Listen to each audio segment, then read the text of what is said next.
Um, so this is some more of the don't get yourself killed stuff.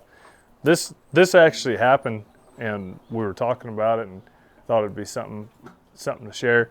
Um, this was a year ago probably, and I had a young horse tied to a post, and he'd been kind of standing there all afternoon, and it was getting towards evening. We were putting everything away, and I asked the gal that works here.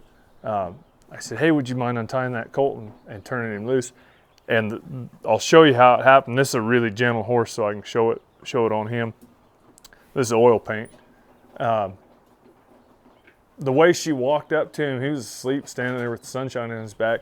The way she walked up to him, he didn't wake up really and notice her there until she was in a real bad spot, and he pulled back because he was scared, and then that lead rope brought him back forward, and he hit his head against her head and knocked her out colder than a wedge. And he was a really kind of a horse, and so he didn't pounce on her or stomp on her or anything. It was a lucky deal, and we ended up naming him Mike Tyson.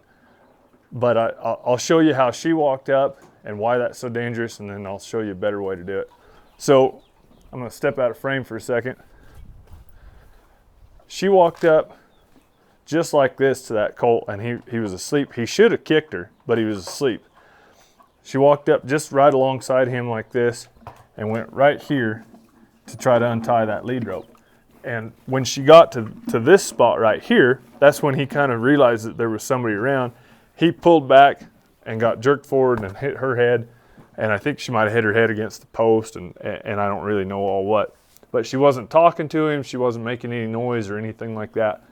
The way, I may step out of frame again here, the way is ideal, especially since this horse, I'll wait till his head's back in the bucket.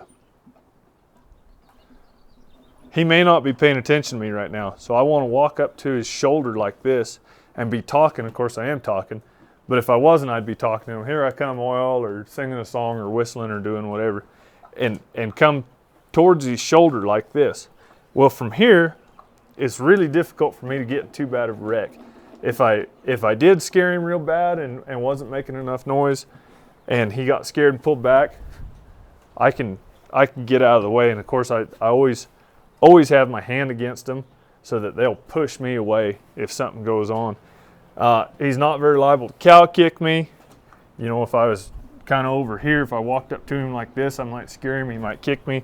If I walked up to him right here, he may pull back and end up on me. He may try to paw at me. And I know everybody says, "Well, my horse wouldn't do that, my horse wouldn't do that." Sometimes they're thinking about other stuff, they're not paying attention, and they'll defend themselves. And it's not because they're mean, it's not because they're bad. It's just instinct. So I always try to walk up to these horses' shoulder and put my hand against them before I do anything else. Be making enough noise that they know I'm around, and do all my work from right here, right up against them. And you're a lot less likely to get hurt if you're right in here.